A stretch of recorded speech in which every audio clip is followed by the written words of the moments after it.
You would what? Quaff my Quaff. hair. Quaff.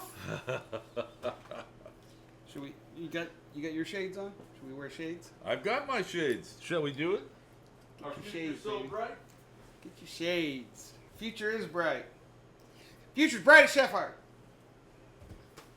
All right, today we are going to bring up some topics right off the computer, and we're just going to talk about them and wing them and see what we come up with. That'll be fun. They will be topics on food, cooking. Nice. Yes, sir. I don't know. We'll see what these topics are all about. I'm going to read that, and then we'll get after it. Cooking, culture, and experiment. Experience. See? Takes an experienced one to know. The emotion behind the meal. Give me a hug, man. Yeah, that's what we're talking about. Talk about how... What? Everybody eats. Might as well eat good and have memories from it. We all do.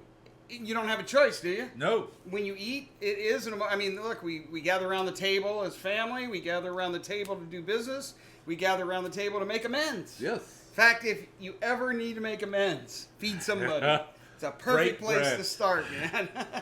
So we're going to talk about how meals evoke memories. Oh, great. Two old guys that can't remember much day to day. I don't remember yesterday. But we all have memories from Christmas, from Thanksgivings, from 4th of July celebrations. We've all gathered with family and had great meals. You ever have them just converge together, though, and before you know it, you're like, why were there fireworks at Christmas? Yes, absolutely. One of my favorite memories is being in my aunt's house in the basement having Thanksgiving in Kentucky. And I've yet to this day to meet a woman with the same name as her. She was my Aunt Duty. And as a 13-year-old boy, that was hilarious every time I said it. That was it. But she was awesome. And it was Uncle Bill and Aunt Duty. And they were nurse practitioners or nurses and had hearts of gold. Caregivers. And caregivers, yes. And I watched the very first episode of MTV in their basement. Wow. Anyhow, that's just that's just, what do they call that? That's dating yourself. Well, you know, nobody else will date you. You might as well. That's when they had music videos. Yes. Now it's music killed the radio star, and then the internet killed the music star, or something like that.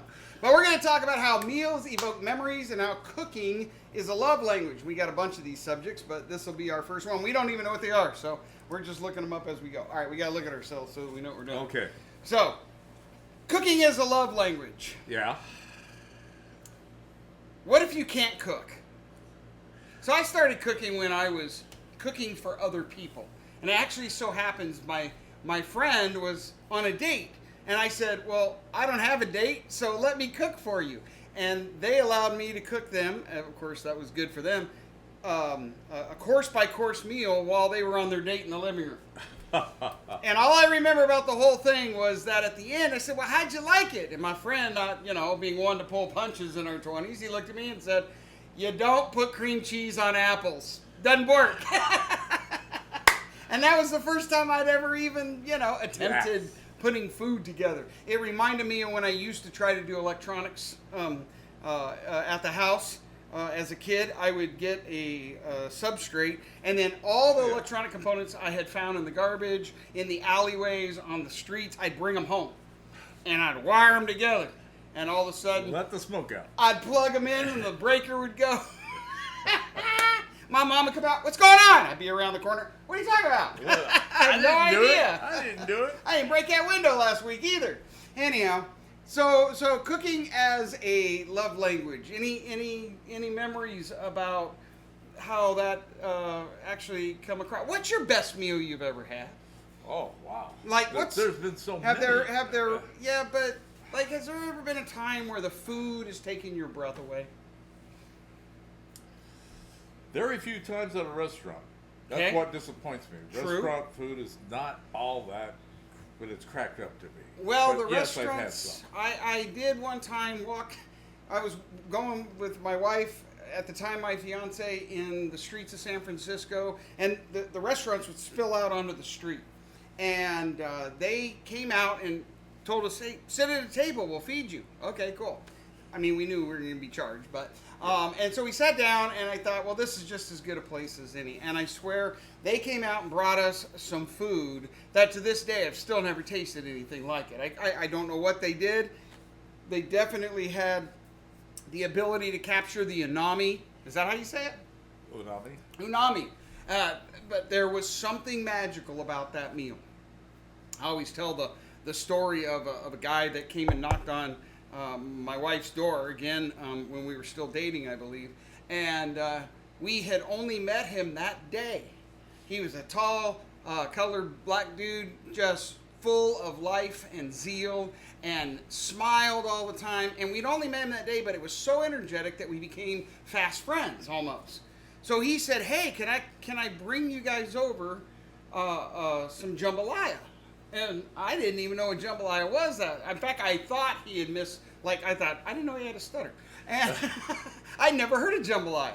Oh. So we said, "Sure, Well, later that evening, we were getting ready to go out to dinner or go out somewhere, and he knocks on the door, and in his hand is one of those ice cream buckets, and he hands us this ice cream bucket. And I said, "Oh, what's this, ice cream?" And he was about a foot taller than me, at least 6 inches taller than me. And real good looking guy. We were all young then, so I'd say he was young, but we were all young then. And he hands it to me with a big smile on his face. He said, "That's my jambalaya." And I said, "Oh, well, thank you." I said, "We're getting ready to leave, but thanks." And he was like, "Okay, you let me know how it is." I thought nothing of it. I put it in the fridge. We went out on our date. We came around 3 o'clock Saturday, the next day, together to just have an evening or do whatever. And I said, "Well, hey, why don't we eat that jambalaya that we called him Tall Cool One?" That was my nickname for him. I never got his name. We called him the Tall Cool One. And I said, "Why don't we eat that jambalaya?" She said, "Yeah, why don't?" Oh, no. I'm sorry, getting the story wrong. I came over. It was about 3 o'clock, and I knock on the door. I open the door, and it's Tall Cool One standing there. And I'm like, "Hey, man." And he says, and at this point, I had forgotten all about the jambalaya. He says, "Did you try my jambalaya?" Like, no hi, no hello, just right into it. And I said, "Well, no, in fact, forgot all about it." I said, "But I'll have to try it." He looked at me, his eyes got that big, his heart dropped, his countenance fell, and he was like, "You haven't tried my jambalaya." Well, in his mind, I now understand, as a chef, it had already gotten cold. It had already changed state. Yep. The way he presented it was no longer valid. And he turned around and huffed and puffed and stormed out of our life. We've never seen him since. Really? Never did again. Broke his heart. Broke his heart. I didn't understand. I shut the door. I looked at my girlfriend and I said, "Honey, we need to go get this jambalaya out of the fridge and find out what made him so mad." We opened it up. We heated it up. We took a bite, and I about fell out of my chair. I'd never tasted the soul of food. You know they say soul food? I never tasted food that moved me emotionally like that did. We ate the whole thing. I went on a search to find him, to hug him, to love on him. I want to say the next day or somewhere I did see him and tried to exclaim how amazing it was.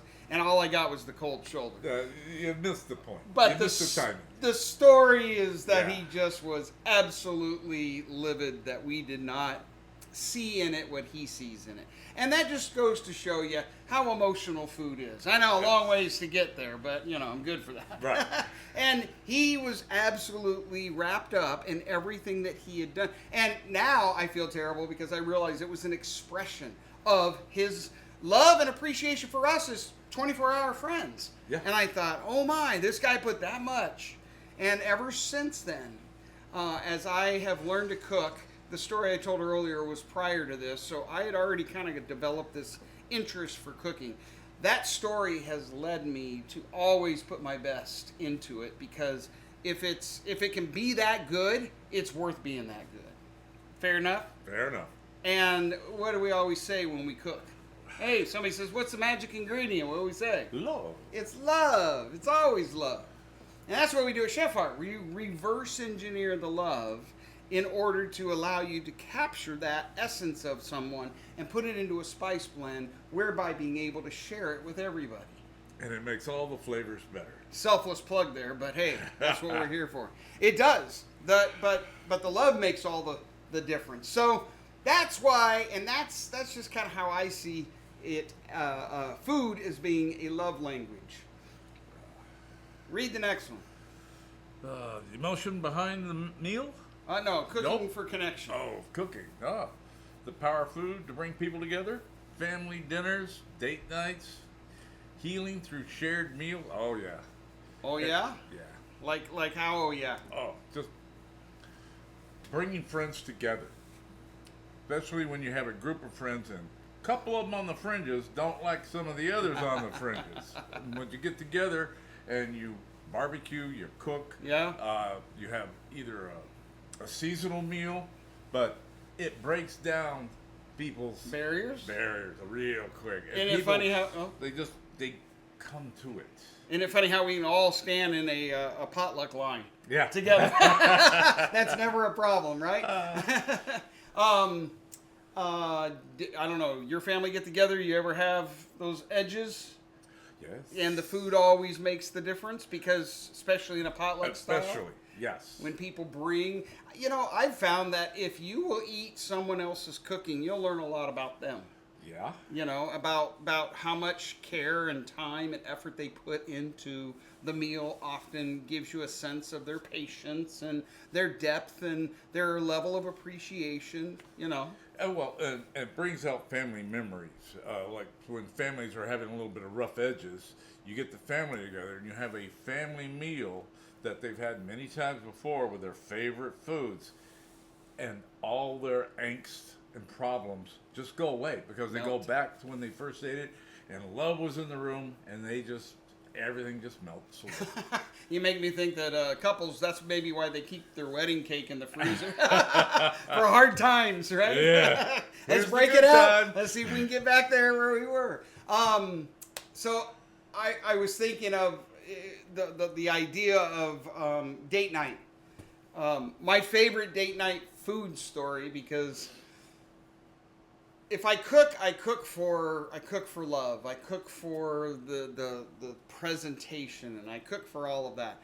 But there was a time where I cooked for one time on a Valentine's where I cooked for not a Valentine's. I'm sorry, and this will make more sense in a minute. On a St. Patrick's Day, I cooked for just the absolute presence of what I did. So I was in a Target. Just walked into a Target, and every now and then you'll see this. A grocery store will be selling fresh crab legs. Have you ever seen such a thing? IGA did it a couple of weeks ago.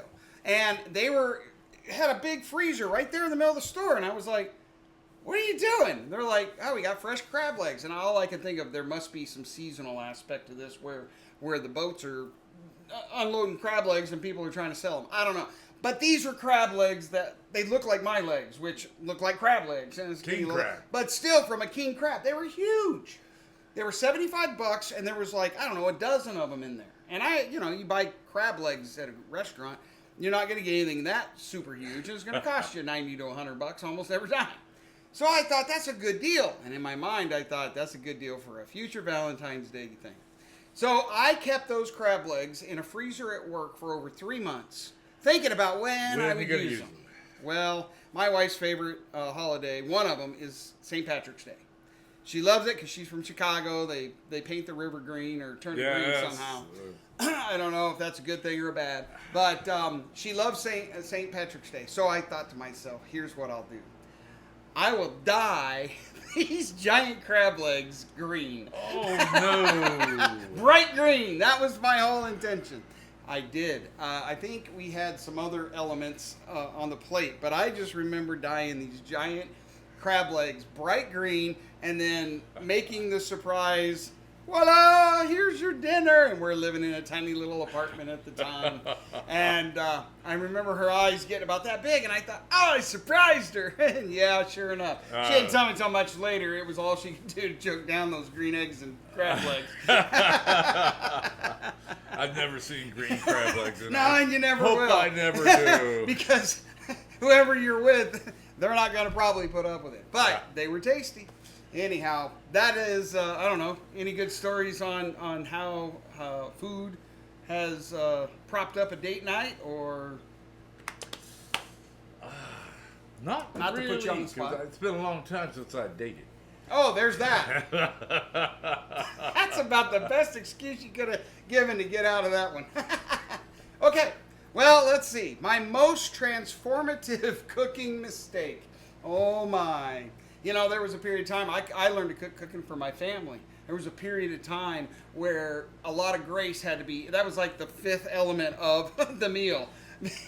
And I remember one night, I think it was just myself and Dana and my son Dylan, I want to say. It was early on in my cooking journey. But I remember serving the meal, and everybody, self included, looked at each other and went, Taco Bell. Yeah, done. Well, We it's piled like, in the car and went. like the story goes that the only people that don't make mistakes are the people who aren't doing anything. Well, for sure. That's As you cook, you're going to make mistakes. You get less of them as you. so. What was your biggest What was the biggest lesson you would say that you learned about cooking that took you to a level more so than anything else? I overdid the salt. Oh, I got some salt stories. Yeah, It's so easy to do. yeah. I had already done the salt. I forgot I had salted it.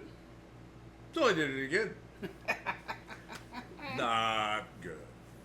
Unedible. Another Taco Bell venture. I made chicken and dumplings. My mom makes great chicken and dumplings. I love my mom's chicken and dumplings. I had my landlord here in Okanagan. First year we lived here up at the ranch house.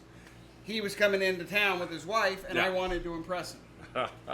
And so we're living in this ranch house. It's, I'm a city boy living on a ranch type thing. And I had found inside, in the basement, I had found a giant, what do they call them? Canning pressure cooker. You know what I'm talking about? Yes, I With do. the old-fashioned clamps. Well, we had cooked with this thing a couple of times. Here's how we cooked with it. We clamped it down, we turned on the oven, and we got out of the house. And we waited, and then I would come in with bomb squad gear on 45 minutes later, or a couple hours later, and start loosening up all the clamps because we were sure this thing was going to blow. And had it 300 some odd pounds of pressure in that thing. Yeah. Crazy.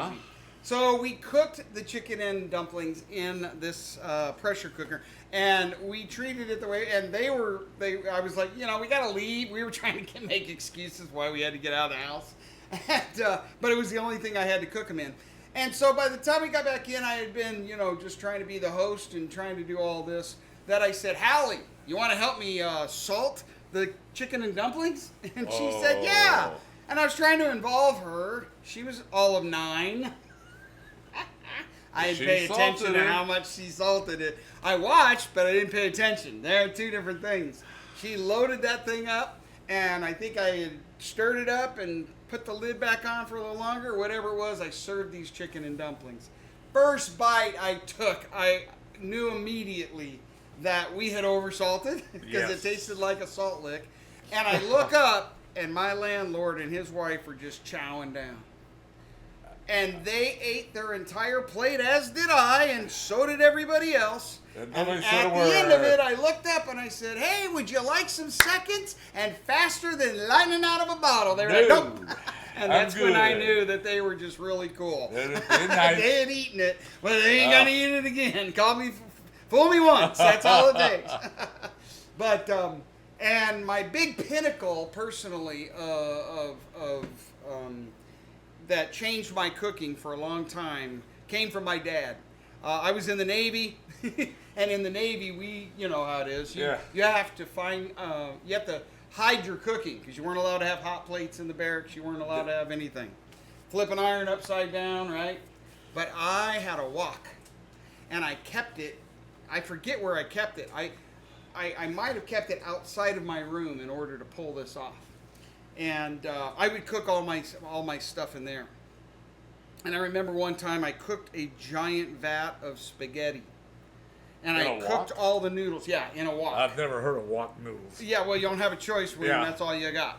And I had already made the sauce, but the last thing you do is make the noodles. And I had made the noodles, and the only place to drain them was in the deep sink where our swabby mops went. Oh. And I Yeah, just keep took the going. lid on and poured it, and drained all. That was before I knew to keep some of the water and make Yeah. use it in your food. Anyhow, as I poured, the lid opened up, and you know how slippery noodles are, and They went with it. 14 ever how many pounds of noodles I had slipped right into the deep sink. Well, we are Navy men, and they didn't need to know unless they see this video. I scooped it back up, threw some water on it, dumped it in there, sauced it up. Went Got it on hot in, again to sterilize called it. all my buddies, and everybody ate happily ever after. Yeah. But I called my dad, and I said something about unknowns. cooking to him, and I was burning something or other every time I tried. And he told me two things on that call. He said, one, you got to cook slow. And I went, slow? I don't do anything slow. And he said, number two, you got to throw a little bit of oil in your noodles so they don't stick. And Yep. I'm like, oh, because some of them did stick to the deep sink. Yeah, they're starchy.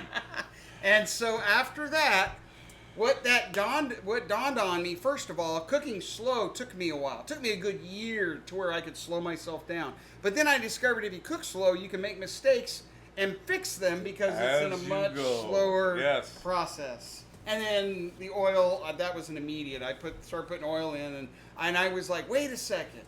Just like the electronics. You mean, because I had to go through electronic school in the Navy, and this dawned on me too. Then I was like, oh, you got to be intentional? You got to do this on purpose, like in a certain order? Yeah. And all of a sudden I was like, okay, so I've got to be a little more purposeful. Now here's the problem though. When I cook, I don't know about you, but that's art. It's the art of spice, the art of cooking, etc. And I was famous for being able to take anything out of a fridge and make nachos. You know, people say there's nothing in the fridge. I go, what are you talking about? Fridge is full. All right. And so I got to where I could just grab flavors, bring them together. I didn't always know what I was doing, but I got that idea from it. And so the art of cooking became kind of just my way of approaching it. But then all of a sudden I had a few of these awarenesses that you got to do things a certain way, right? And in so doing, cooking came to life, right? The artist learned how to hold the brush, if you will. Ah, yes. And it took a long time after that. I've had watched people burn pans because they think the only way to cook is at 9. And That was me. everything sticks. The pan dimples up on the bottom because it's been overheated with not enough cooling space. And no, I never go over 6 unless I'm boiling water. Or in a hurry. No, That's always my excuse. never get in a hurry. Always in a hurry. I did not realize for a long time that water evaporated as you boiled it. Yeah. And I Burnt remember boiling hearing water, huh? I remember hearing the statement you could burn boiling water, and I'm thinking, how does that happen? And one day I burnt the pan, and I was like, who took all my water? Now I come to realize water boils off pretty fast. too. Yeah, set at 9, you lose it quick. All right. The next And ruin one. a pan. That was our most transformative cooking mistakes. Yeah, what kind of pans do you like? I've got a couple. I do have a few nonstick. I love cast iron. Yes. And I've got some heavy stainless steel with a copper clad on the bottom. Very does that copper do anything? Yes. Does that work? It evens the heat. Yeah, that'd And be when nice. you need to judge your timing. You need to turn your heat down sooner because the copper holds the heat a little longer. Oh. So it takes a little more. My getting pans used are all warped, so there's no even. No, I'm just kidding. Cooking at 9 again. Let's turn it to 11. If you could. I like cooking with cast iron, and I went and bought a whole cast iron collection. And I attempted to, they say don't wash them. So I attempted to use this collection for maybe a month and a half to 2 months of only using salt And you know what? They started stinking, and You wash them. You don't scrub them. yeah, I found that out later. Yeah. All of my pans ended up sitting on the back porch, getting rusted, and That's good. You can save them. I've been told you got to throw them away once they rust. No. How are you going to save them? You clear the rust out. You can either do it with sand and gravel, but once you get back to iron, Yeah. then you season them. You got to let them get it. Okay, I know how to season it. Yeah. So you can use them You even though can they've bring been them rusted. back. All right. It's iron. It was iron when they made that pan, and it was raw and rusty. So That makes sense. yeah, I don't think that it's way just all the time. iron. Okay. So, but I may yes, try to revive mine. and re-season them, seasoning them. I do that about every couple of years, no matter how the pan is. I'll put the heat Oh, up. when you put it in there and you bake it real hot? Yep, put the Yeah. the oil on it and let it bake till it's gone. And then you add more oil. Yeah. All right. And that Well, I do cooks miss into cooking the with iron, them. and that seasons your pan. And also, the more seasoned your pan is, the less stuff sticks. If you Oh. start having sticking problems, you might want to season it again. Have you ever seen that experiment they do where they take a stainless steel pan and they put water in it and they say heat it until the water dances? And then by then, it will become non-stick?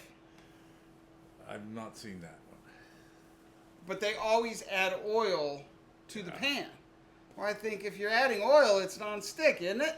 Anyhow, I struggle to not stick stuff to the pan. Wait for your oil to shimmer when you're frying your meats or something. When you get your oil hot enough to start cooking, it should shimmer. Shimmer, like dance? Yeah, you'll be able to look at it through the light and you'll see it moving. Oh. Don't be boiling, but you'll see waves in the oil. That means it's hot. Okay, that's good to know. I don't even know what our... Especially what when we're I'm doing chicken fried steak or doing a tonkatsu pork cutlet. You make such good tonkatsu. Is that how you say it? Yep.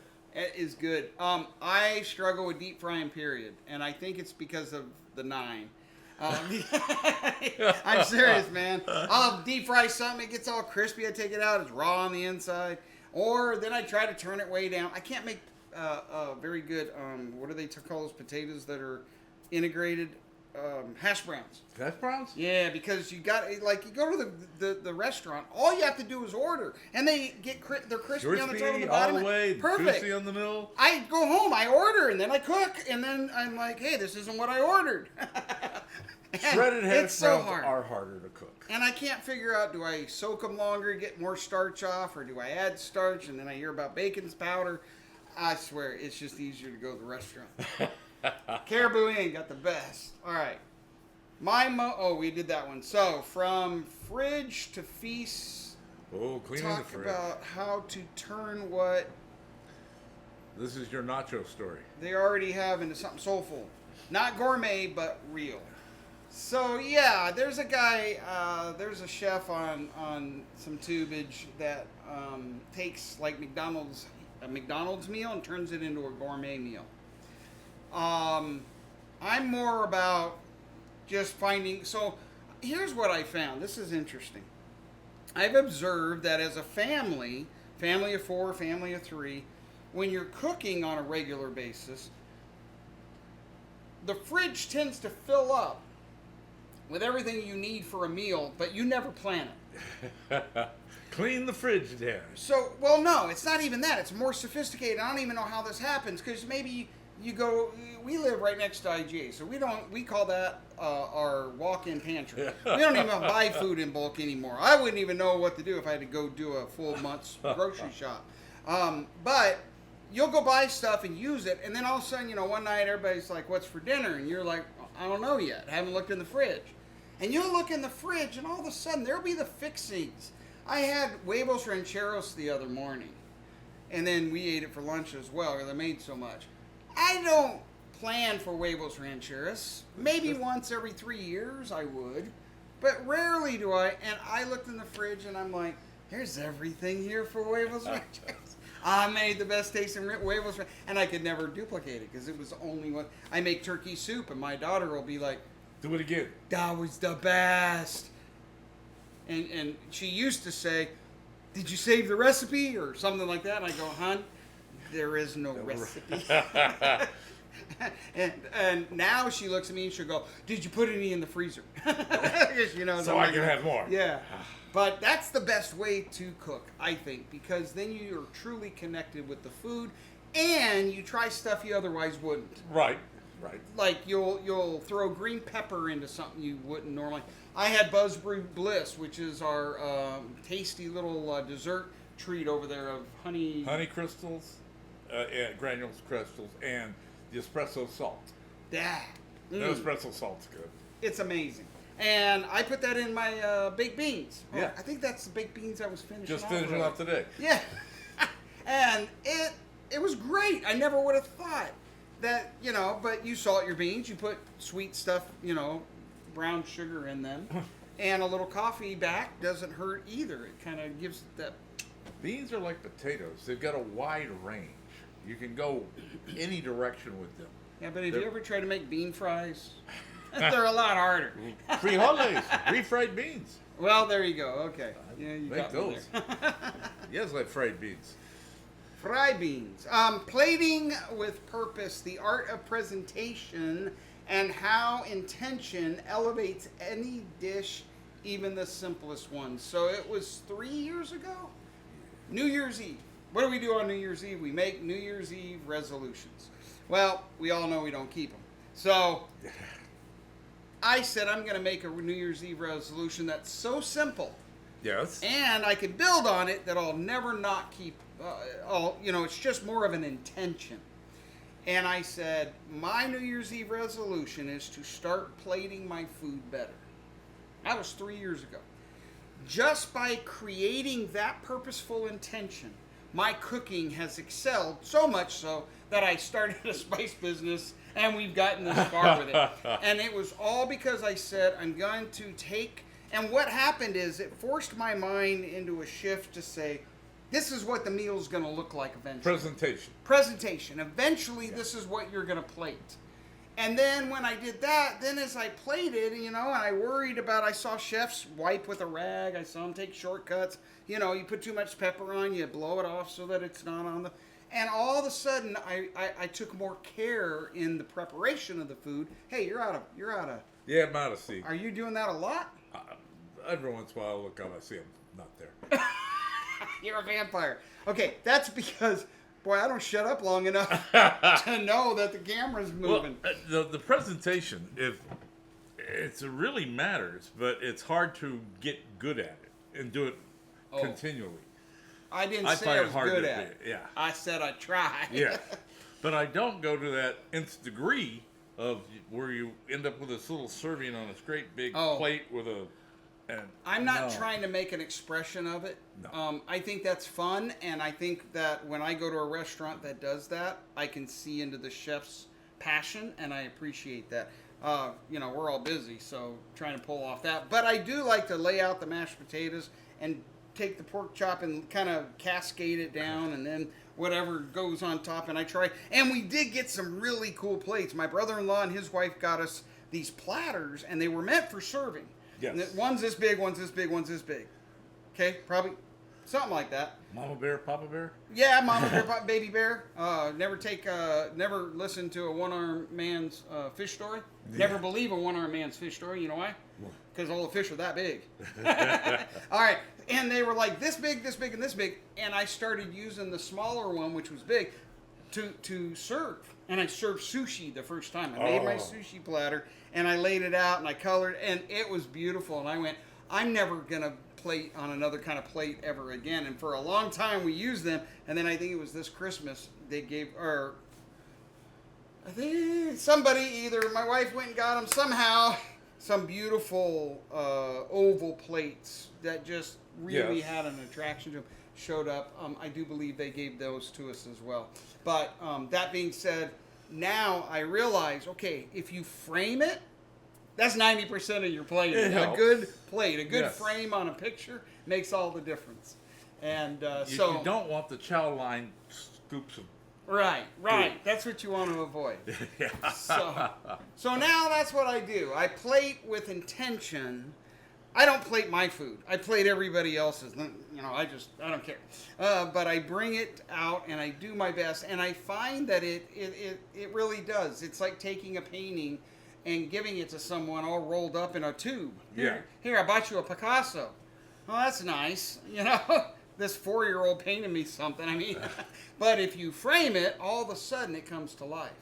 So that's just my idea of plating with purpose. Well, a lot of people are visually inspired to eat. They're what they see affects what they taste. Oh. Sometimes I plate to hide the taste. You're right. No, I mean, but it's true. I know a lot of people, if they see it and they're visually not attracted to it, it doesn't taste as good. You take the same food, dress it differently, and it'll taste better. You know, you're not too far off from what we do with our spice blends. We started off with these, and we purposely put them in these jars. A lot of spice companies, and I don't want to get on anybody, but a lot of spice companies will use a bag. It works. It's great for mass production. It's airtight. It's airtight, does the job. But I don't want to get away from the jar, because these jars, first of all, they're almost unbreakable. They're indestructible. But they carry an essence to them when you're cooking with them, and there's that weight to it. And the flip top, I don't know, it just all works. I personally like to pull from a jar. This is our 4-ounce jar. We have 8-ounce jars. I like to use my fingers. Yes. Because I want to touch. I want to know exactly, you know, how much is going in based on that 6th sense. We developed... Well, I don't know which one came first, chicken or the egg, but we developed these for 4-ouncers in our Campus Craving line, and people were buying these left and right just because of the form factor. Yeah. They like how it felt in their hand.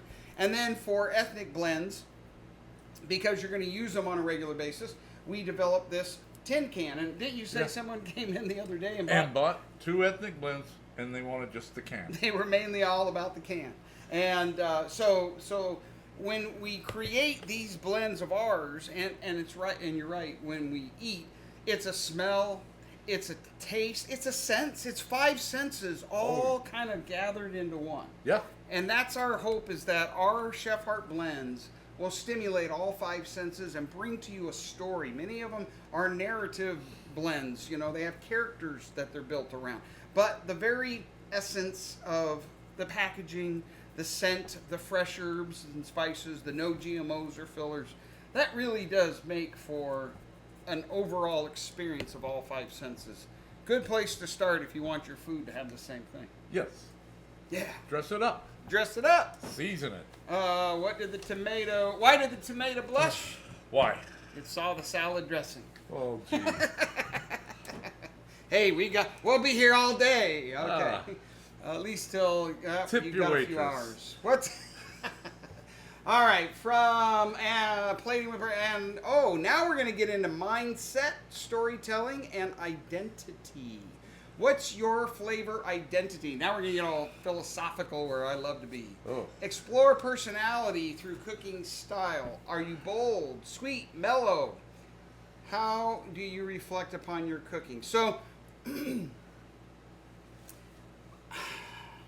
know, I think I cook in a lot of different styles, and I've never thought about this, but as I think about it, and it really depends on my mood.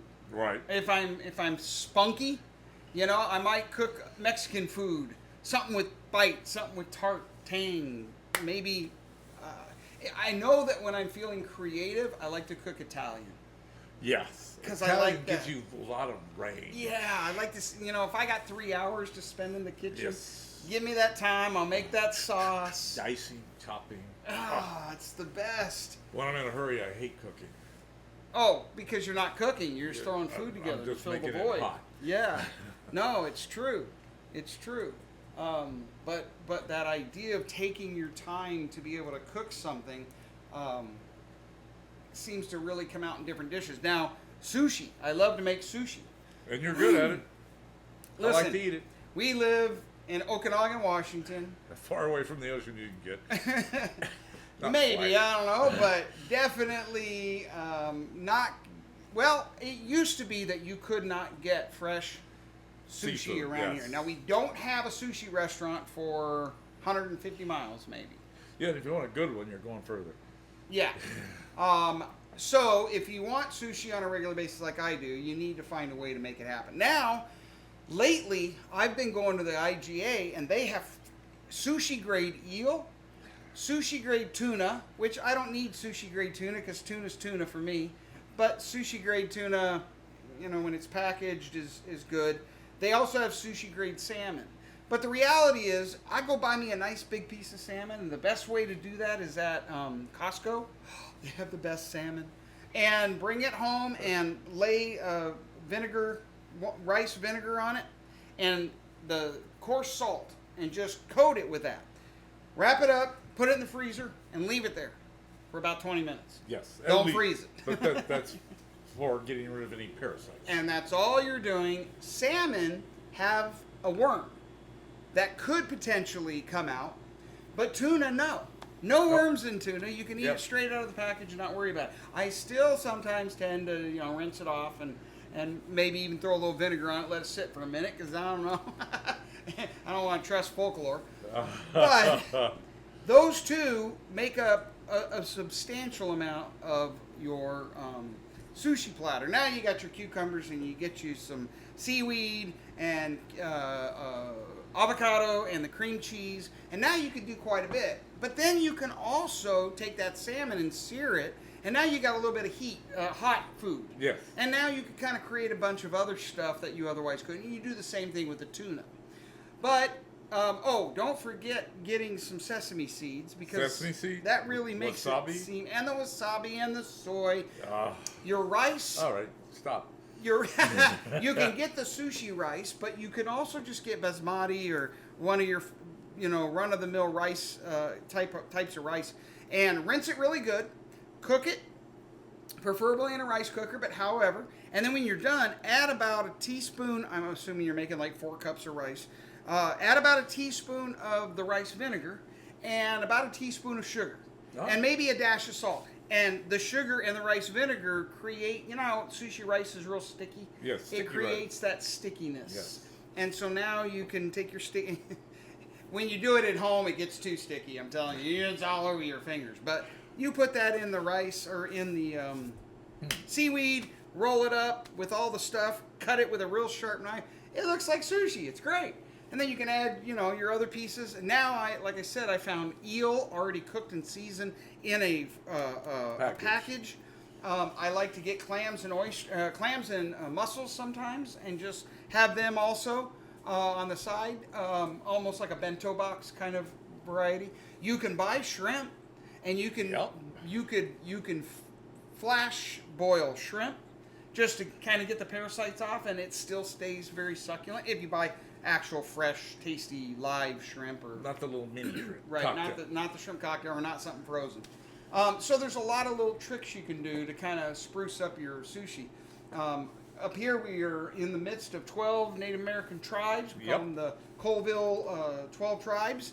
And so I don't know about you, but I have a number of Native American friends. And one of the big advantages of that is they will acquire salmon and share it with you. Yes. And they're it's not wonderful. restricted to seasons. No, they're not restricted to seasons or any fishing laws, etc. Yes. And they always know where and how to get the best salmon. And I was always getting the Chinook, the big one. Yeah.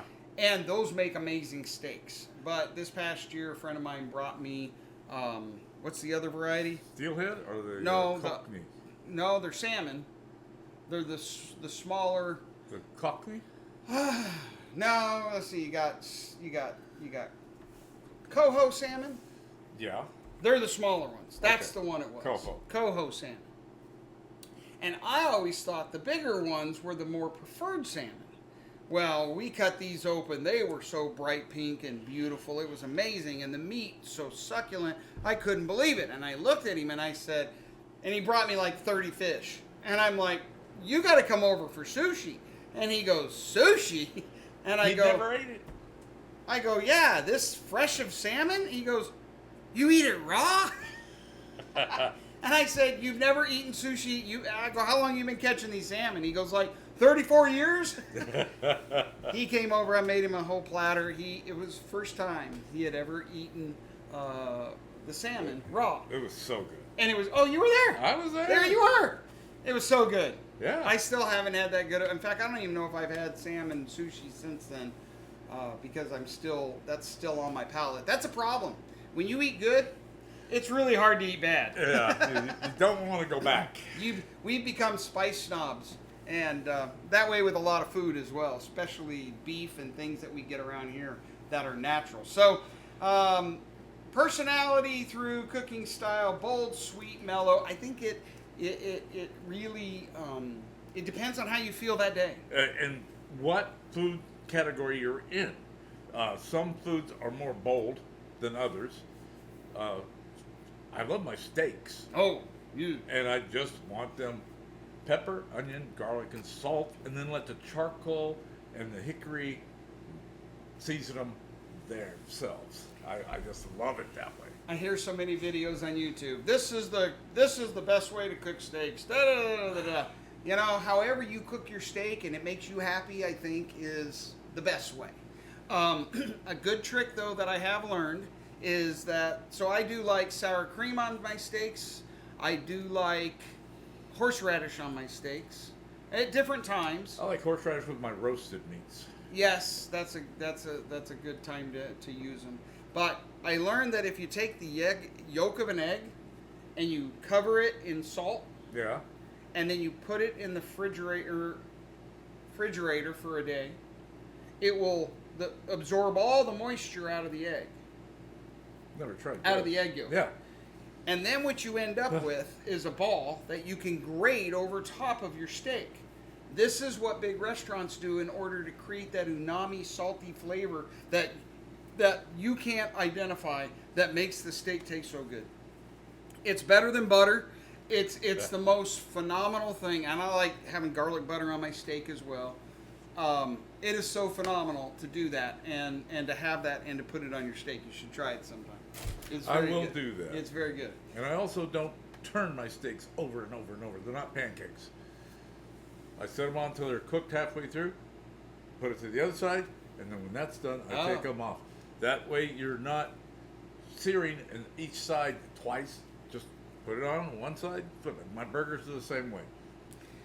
And you know, when it comes to that, both burgers and steak, when I'm cooking for multiple people, I eat my portion before it ever comes out of the pan.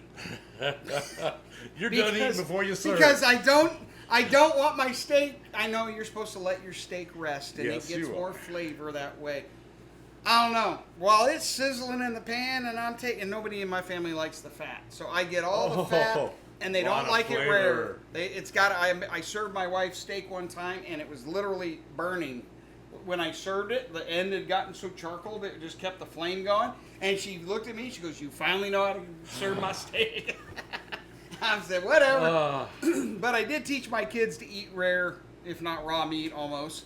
As children, they used to go swimming, and I would bring chunks of meat out to them as I barbecued and drop it in their mouth like little seals. And salmon. That used to be my favorite trick with my daughter. She's like 7, 8, 9, maybe 5 or 6. And people show up at the pool. It was a public apartment pool. And I said, "Hey, you want to see a trick?" They didn't know what to expect, and I'd call Hallie over. I'd take 12 inches of salmon, cut in a strip, and just drop it down her throat. She'd be like, Oh. To this day, yes, my kids have expensive taste. They like sushi and steak. But I like my steak rare to medium. I mean, I don't need it to go moo. But there's something about that real good crisp outer part. We just get it seared. When you just get it right, it complements that on the Yes. inside. Same thing with tuna. Chicken, not so much. No. Hey, you know what I've learned though in my older years of later here in cooking? Pork is still okay if it's pink. And Yeah, in fact, if it's not pink, I've lost the ability to enjoy it as well. It's got a lower temp. I think they've lowered the temp on pork. Where Yeah. chicken is still 165. Well, chicken, if it's not cooked all the way, you're going to get a vein. You're going to get something that's unsavory. Well, yeah, and you might get more than that. Yeah, that's true. Yeah, you got the bugs to worry about. But when it comes to steak, we live in beef country here, and we have so many amazing places to get meats around here. We got Mill Hill in Twist. You watch the slaughter truck go down the road. Oh yeah, Follow it to the meat market. I've got great pictures of good slaughters. Yeah, we got Geber's beef. Riverside. You live in Riverside. Yes. Riverside Meats. Can't even think of the What name. he does with his tri-tip, the way he marinates it is just succulent. It's awesome. Anyhow, we are spoiled. This is beef country. All right, let's move on. Your kitchen, your stage. The kitchen as a performance piece. Now, here's my favorite thing about the kitchen. Get out!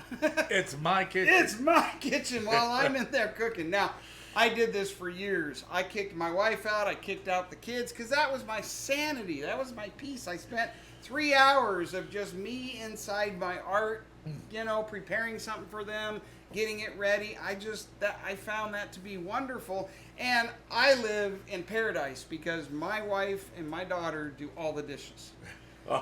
They would do them whether they had to cook or not. They like doing dishes. Don't ask me how I got this lucky. I have no idea. However, as time wore on, I was begrudging them, making them do the dishes at 8 o'clock at night when they would probably rather be relaxing. But more importantly, I was having to cook while all these dishes piled up around me. And my wife is amazing. She does not make me restrict my usage. I'll use 14 forks cooking some because I just get a new one every time. And I'm sure it drives her nuts, but she picks her battles and she lets me have that. Well, a few years ago, she was cleaning up while I was cooking, and I think I must have been watching a cooking show at some point.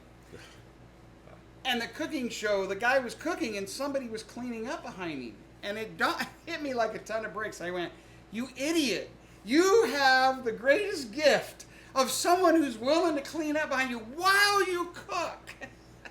And it was in that moment of conviction that I said, "Hun, if you want to clean up while I cook, I will learn to curb my arrogance," or whatever it was. And now, as we do that, sometimes my daughter will be cleaning, and things are like all ready to go by the time we're done. And I always put away the food. I always put away everything that I used. I even rinse off most everything that I touched. I just don't do the actual cleaning.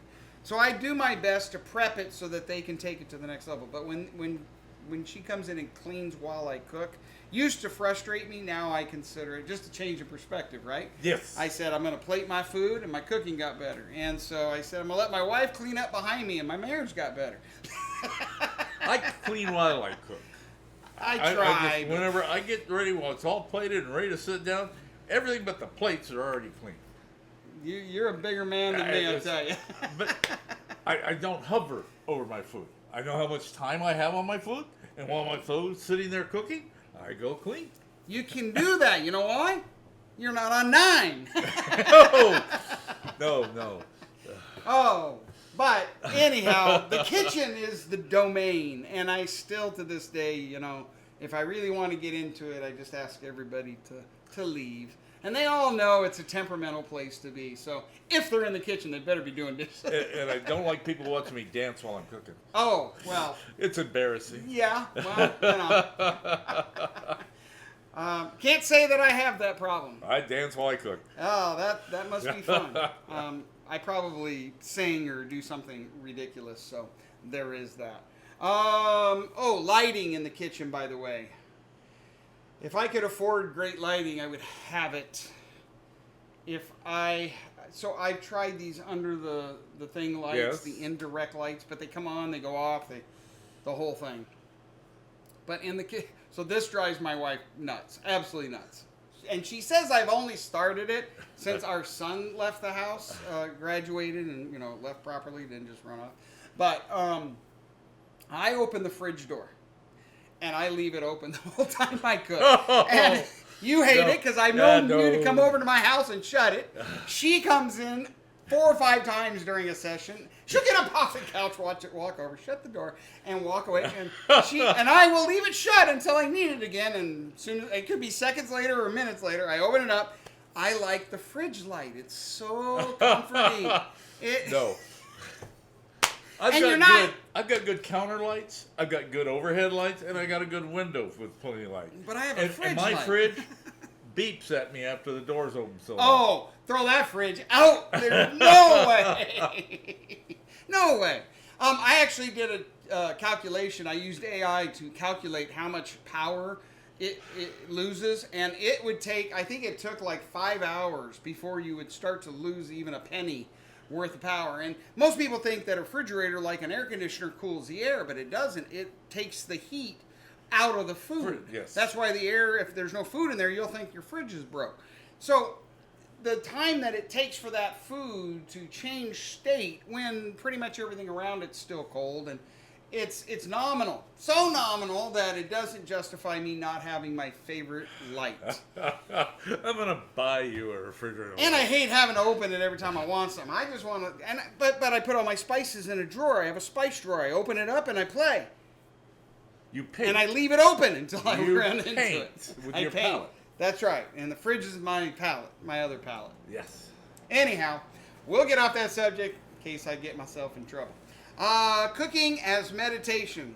Oh, yeah. The therapeutic calming benefits of slow cooking, chopping, and creating without a rush. Our chef for the grab and go, she's amazing. And I told her I have this great, I've got one of those choppers, you smack it on top. And you grab your onion, you cut it in quarters, and then you use this thing. It's great for cooking fast. Yeah. Best tool in the kitchen. Nope. But it is not therapeutic. No. And I told her, I said, I have one. And she goes, but I have my knife. I've got a French chef knife, and I can just sit there and rock. I get all the diced onions I want, almost as fast as your. No, not as fast, but more enjoyable. It's soothing. It is soothing. Look, I've even slowed down here as we talk about it. But usually I'm cooking at a lightning speed because I get on to the next project. So, but it is. There's something about the cutting, putting there's a lot of videos online that are about cooking, and they really animate the sounds and amplify the sounds, because all of those sounds, they do something. The feel of it, and the water, the steam. Just here in the last few years. The aromatics. The aromatics. I learned the value of those in the rice, and while you're cooking, just to have the air filled. Don't they say that if the air smells good, the people will already have an expectation that your food's going to taste Has good? anybody walked into a kitchen frowning with bacon frying? Oh. Nope. No. Can't do it. It's bacon. You got a problem? Rub a little bacon on it. Oh, that'll That fix everything. Oh, a couple more here. Why we cook differently when we're in love. Emotion, passion. It goes right back to that. It's emotion and passion. Yes. Yes. In fact, notice romantic movies, rom-coms, whatever, they always have some sort of cooking scene. Lady and the Tramp. The What do two you say? dogs, the cartoon with the spaghetti. Vaguely. Yeah, I where they don't know both that take I've the same actually streets, seen the show. same piece of spaghetti, and end up kissing. Oh, is that where that came from? Yes. Oh. Anyway, I'm old. Is it an old show? Yeah. Oh. Back when Disney was good. Oh, gotcha. The Soul of Sunday Suppers, the lost art of the weekly ritual, slow roast, big tables, unplugged connection. So we at our church have potlucks. Yes. Amazing Wonderful. time to just get to know one another, to be able to fellowship, as we call it. Yeah. Be able to cook for one another, be able to show off what you can cook. Okay, so I just had Mindy made, and so I made also. I just made for the first time a thing called funeral potatoes. Ever heard of them? No. You take cream of chicken soup and sour cream and onion bits. I used those onions you put on your green bean casserole at Thanksgiving. Yes. The fried onions? Yes. I used some of those. Salt and peppered it. You can put whatever seasonings you want in it, and you mix all that up, and then you mix it with some cheese. So I use the sharp cheddar. Ooh. And then you get this mush, and you then pour in frozen hash browns. This is how I can cook hash browns. And you mush all that up, and then you put it in a big pan, and you cover that with cheese, and then that with, I put Lay's potato chips. You can use Frosted Flakes or, not frosted, but the non-frosted ones, corn flakes. That wasn't very good. Lay's potato chips was really good. And then I added some more cheese because that, the big hug of the cheese. Yeah, it's like bacon. Yeah, can't have enough. And bacon would have been amazing across the top. Bake that for 35 or at 350 degrees for 40 minutes or whatever it is, and it's a nice, tasty casserole. It's pretty good. The fam liked it. That being said, that's what we call comfort food. I got the biggest hug from my daughter ever. One night, I don't remember what it was I even made, but I made healthy comfort food. I made a healthy meal, but it was very comforting. You could tell. And she came running out, jumped up, sat on my lap, gave me a big hug, and said, "That's the best healthy comfort food I've ever had." Do it again. Do it again. I can't. So it was the one and only big hug. No. And then we just said the Soul of Sunday Supper. So, slow roast, big tables, unplugged connection. That's what cooking is all about. Yeah, I love having time in my kitchen where I can take time, slowly dice and chop and get everything ready. And I like to prepare everything. I've got bowls of different sizes. Yeah, I got bowls. Hear that, honey?